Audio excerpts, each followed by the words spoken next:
We try and talk it out right away. Yeah. We used to dance in the middle of the living room floor, like it was like prom. We're gonna do that tonight. We tend to just shut off talking for like hours. Or days. Or days.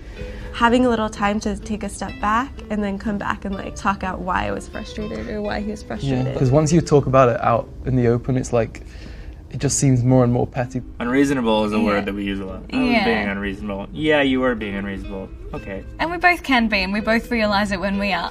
We have this like baby moment where we say we're sorry, we apologize. She knows she did something bad. Just know. She'll be like, I'm sorry. And then she'll... We get into our baby moment. That's how I can get back. Just be a baby. Get back. It usually ends with food. When she's apologizing to me, it usually ends with food. Whether I think that I'm wrong or not, I pretend to be so that I can break the ice so that we can get back on the same page. I don't really buy that one, but okay. If he hasn't ended the conversation with, okay, honey, I understand how you're feeling. Hey, let's move on. We probably are not moving on. Right. So, and yes, sex. It's so funny because like we're mad at each other, but then we just by looking, we're like start to laugh because it's so silly. Like we need to talk to each other. We can't. Even I try. Believe me, I try. I'm like. We haven't had many blowouts. I think one or two.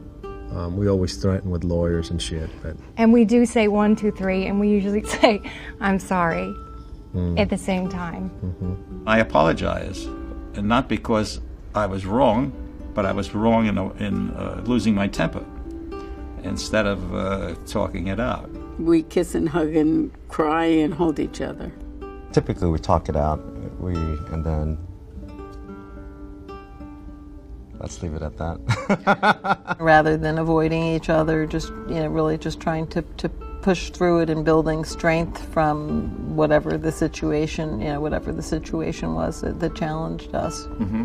We just give it some time, and by the next morning, it's pretty much forgotten about. We pretend it never happened. It never happened. At our age, I start to say, what am I, 64 years old, how much more time do we actually have together? I don't know. He's got health issues and, life is short. So I don't really want to waste it having disagreements. So the disagreements they would have to be major, and then they'd have to be really, really talked out. And that's something we didn't do when we were young. We just had arguments and we just separated and like, okay, I'm done with you, And that's not good.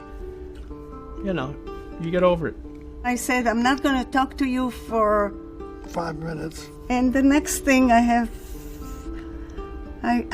forget and forgive. That's all. Those things never last. They never last.